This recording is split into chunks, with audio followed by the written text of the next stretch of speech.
Hey YEGnation, we're here in Ward 1 at Dr. Ann Anderson Park with a buffalo behind us. I have Dave Olivier. It's a pleasure to meet you. It's a pleasure to meet you. So Dave, you're running for Ward 1. You've been around for a while, I'm sure. So how about you just tell us a little bit about yourself? Well, I've lived in Ward 1 now for about 18 years. I've got a Bachelor of Accounting and I've got an accounting diploma and a marketing management diploma. I've owned the same business now for about 18 years. I transport the severely disabled from their group homes and homes to their day programs and stuff. And I've got 3 subcontractors who work for me, so it's a pretty successful business, and it's a lot of fun. Awesome. So Excellent. I know one of the things you really want to talk about and with this campaign in Ward 1 is that you want fiscal responsibility. So I mean, how do you want to bring that to council and what do you want to do about that? I think fiscal responsibility is the overriding thing for Ward 1, and not just for Ward 1, for the whole city. I'd like to see the property taxes tied to the rate of inflation. We have to live within our means. The city needs to learn within its means, and I think that is so important. And it translates into most of the areas that I would like to talk about. We talk about the arts and since we're giving 1% to the arts, I'd like to see that tied to the unemployment rate. So as the unemployment rate goes down, the economy is doing stronger, we can give more to the arts. If the unemployment rate goes up, we can give a little bit less to the arts because we all have to tighten our belts. Again, tied to the fiscal responsibility, right? First time I'm hearing that. I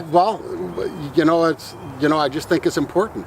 If you take a look at policing and safety, I would like to see that tied to a formula where the experts tell us how many police officers per 100,000 or 10,000, it doesn't really matter, but the experts can tell us the amount of police officers we need, they get them.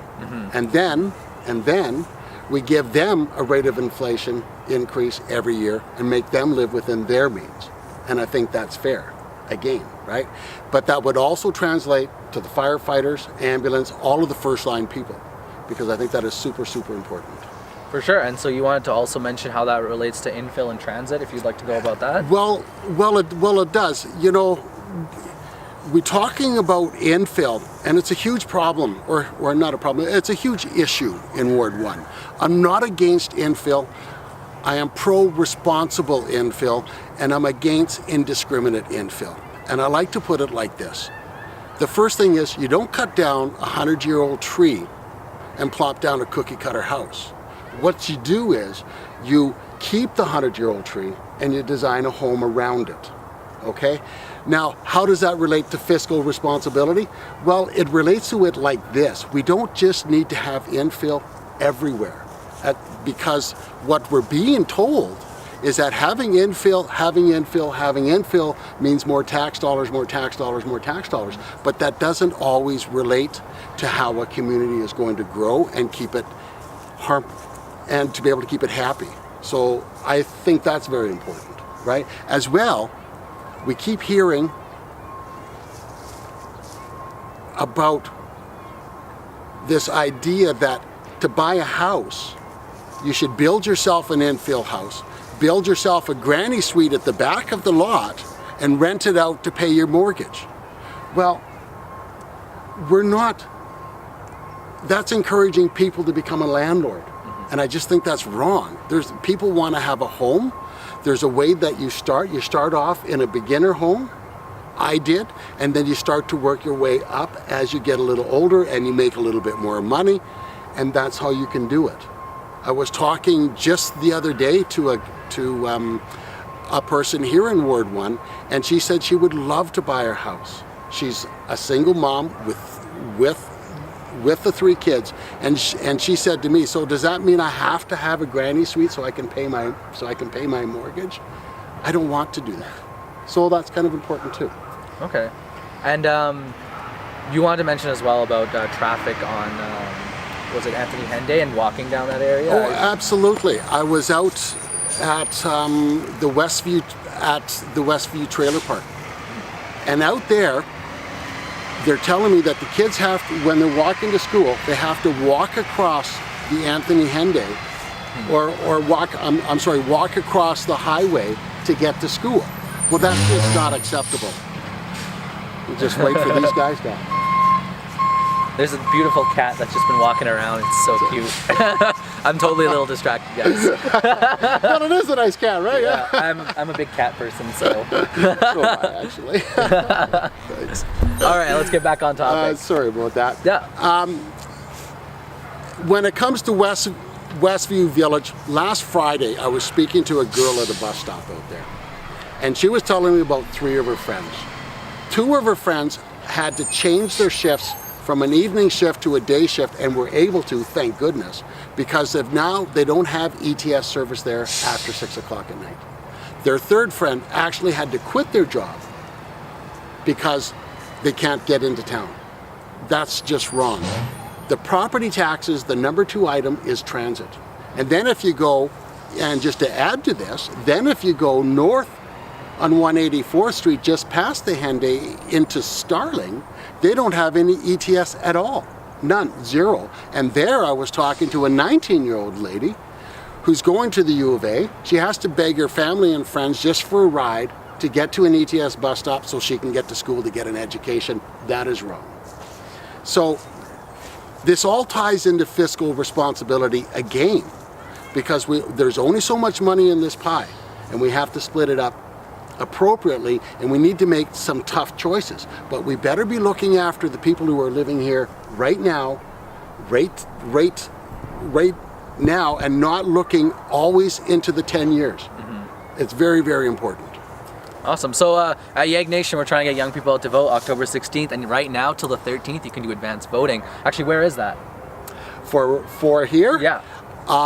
It's at the West End Senior Center. Okay, so yeah, West End Senior Center, guys, go there. But what are you doing right now to try and get young people to vote? Oh, this is a huge thing for me. It's a huge thing. I have heard, and I think you guys are doing an absolutely amazing job, right? Thank you. I have heard other candidates say, well, you know, the young people are working during the daytime. They can't afford, you know, they can't come down to City Hall to participate because they're trying to make a living, and they're, you know, and they're really busy. Well, I say, and not just for this though, and not just for the young people, but as a whole, why can't we have council meetings in the evenings? Why can't we do some of the rezoning apps in the evenings? Let's get the young people involved. Let's get them going down. And who says we have to do it downtown at City Hall? Why can we not have our council meetings spread out throughout the whole city? We are 1 million people. There's 1 million different places that we could go to do it. And I think that would be huge to get the young people involved. Absolutely huge.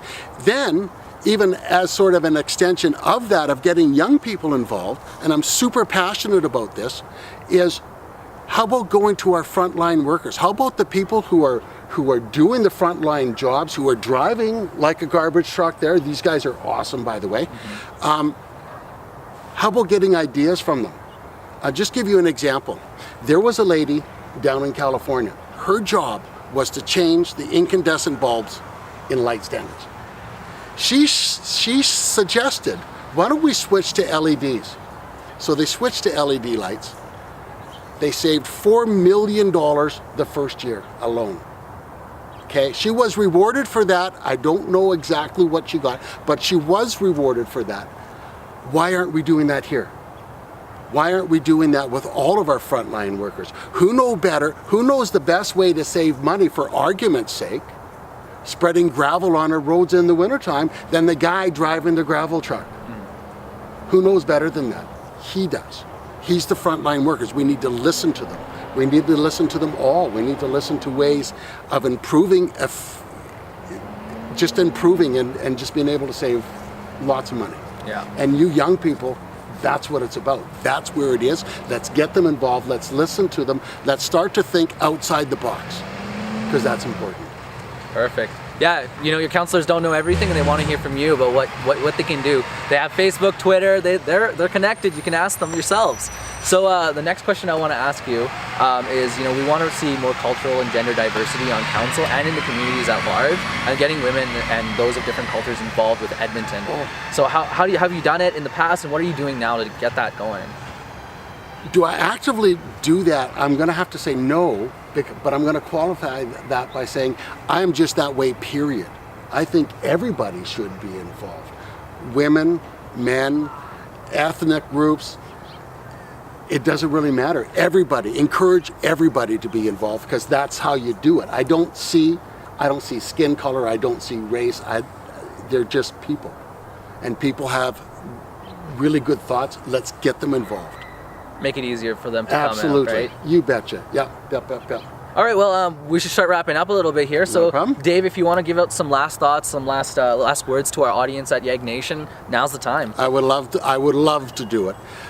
The overriding reason why I'm in this race is because I absolutely believe in the depths of my heart that if you are elected to council, you are elected to represent the community first.